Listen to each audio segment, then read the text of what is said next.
There are two strategies for defending corners: the zone and man-to-man marking. In a zone, the defence is arranged around the goal to cover the most dangerous areas. Each defender takes responsibility for a small square of the pitch. When the corner is taken, each defender stands at the back of his square, so, in theory, they should always be jumping forwards, towards the ball, not backwards. Zones are often laid out in two distinct rows. This serves a double purpose. Not only does it cover more of the penalty area, it also impedes the forward runs of the attack.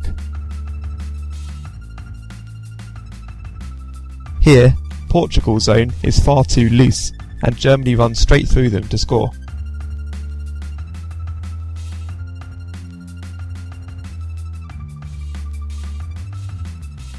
Because the defence is more or less static, zones can have difficulty when a defender gets outnumbered by several strikers all going for the same header.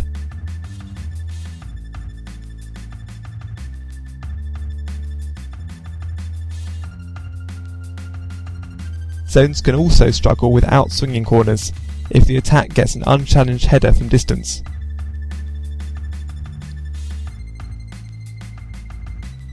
The second strategy is man-to-man marking.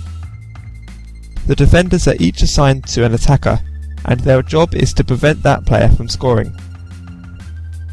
The defenders should begin goal side of their mark, with an open stance, so that they're aware of both the ball and their target's movement. Ideally, they will get to the ball first to make a clearing header. If they can't, then their aim is to make the attacking header as difficult as possible.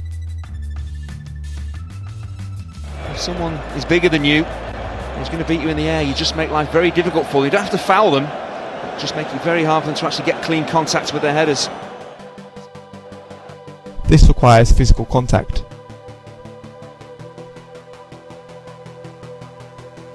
The defence has a large margin for error when it comes to physical contact, as referees rarely award a penalty. This decision was given in favour of Italy, even though Miller's shirt was clearly being pulled. In this example, Japan is marking player to player, but they are all too far away, giving England an easy run at the ball.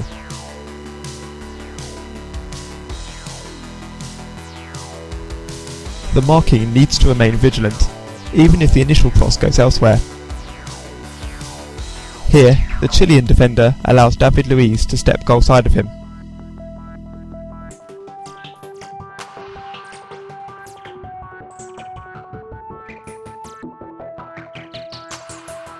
Watch how the Netherlands organises their man-to-man defence. As the opposition enters the penalty box, they are assigned a defender one by one. By the time the corner is taken, everybody is marked.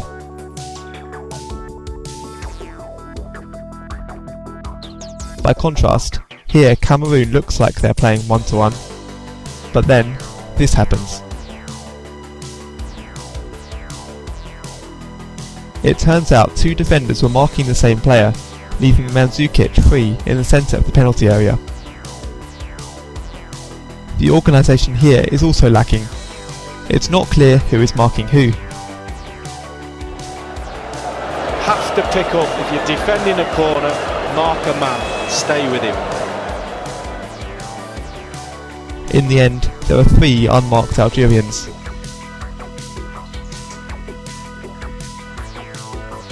Since most teams defend corners with all 11 players, but attack with only 7 or 8, it's possible to combine zonal and man-to-man marking. The most important zonal position is the so-called first man, who stands at the front of the 6-yard box, and is responsible for stopping anything at below head height. Sometimes this player is positioned further forwards in front of the penalty area. This discourages the short corner and attempts to stop the cross while it is still rising.